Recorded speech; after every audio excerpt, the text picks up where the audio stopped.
Sylhet medical বিশ্ববিদ্যালয়ের উপাচার্যের নানা অনিয়মের অগণিত উদাহরণ। জয়পুরহাট সদর থানায় লুট হওয়া 7টি অস্ত্র 1 মাসেও উদ্ধার হয়নি। পাচারের টাকা দেশে ফেরত আনা হবে, বিদেশি সম্পদ জব্দের উদ্যোগ। জ্যাকব জুমারের কন্যা ভালোবেসে বহুগামী রাজাকে বিয়ে করছেন। এস আলম, অতীতের পরিচয়, বর্তমানের চিত্র। এতক্ষণ শুনছিলেন শিরোনাম, এবার বিস্তারিত। সিলেটের বঙ্গমাতা শেখ ফজিলাতুন্নেছা মুজিব মেডিকেল বিশ্ববিদ্যালয়ের উপাচার্য HM এনায়েত হোসেনের বিরুদ্ধে নানা অভিযোগ উঠেছে।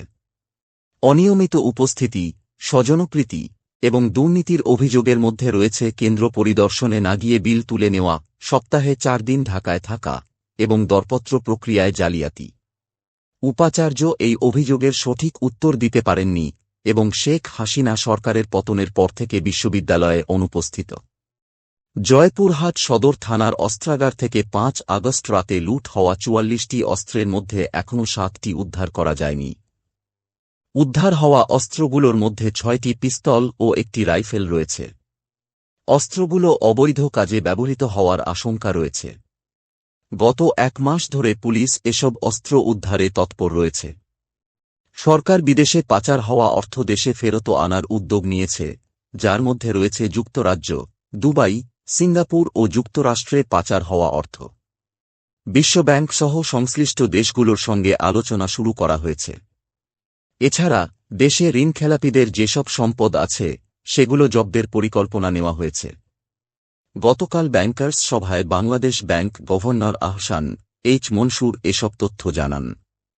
ব্যাংক খাতে সমস্যা সমাধানে নতুন টাস্কফোর্স গঠন করা হবে এবং সমস্যায় পড়া ব্যাংকগুলোর পরিস্থিতি নিয়ন্ত্রণে বিশেষ পদক্ষেপ নেওয়া হবে।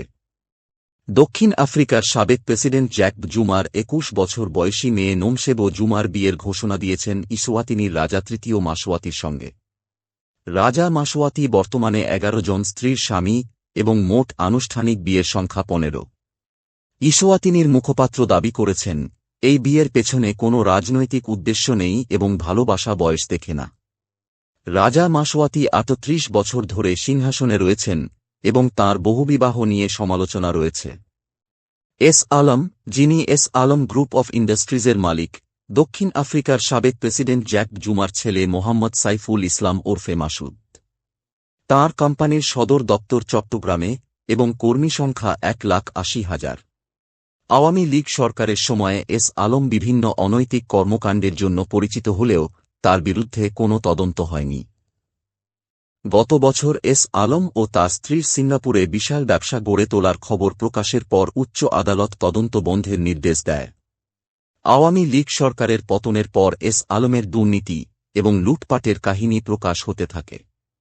কয়েকটি ব্যাংকের মালিকানা ছিল তার গ্রুপের, যেগুলোর পর্ষদ ভেঙে দেওয়া হয়েছে। বিএনপির নেতা সালাহউদ্দিন আহমেদ এস আলমের গাড়িতে চড়ে সংবর্ধনা নিয়েছেন, যা রাজনৈতিক মহলে আলোচনার জন্ম দিয়েছে। এস আলমের গ্রুপের বিরুদ্ধে 1,13,000 কোটি টাকা পাচারের অভিযোগে সিআইডি তদন্ত শুরু করেছে। এস আলমের সম্পদের কিছু বিক্রি করার উদ্যোগ নেওয়া হয়েছে, তবে ঋণের পরিমাণ অনেক বেশি হওয়ায় পুরো টাকা ফেরত আসবে না। এস আলমের আগ্রহ বিএনপির নেতাদের সঙ্গে সম্পর্ক গড়ে তোলা এবং তার প্রতিষ্ঠান ও সম্পদের হিসাব নেওয়া অত্যন্ত গুরুত্বপূর্ণ বলে মনে করা হচ্ছে।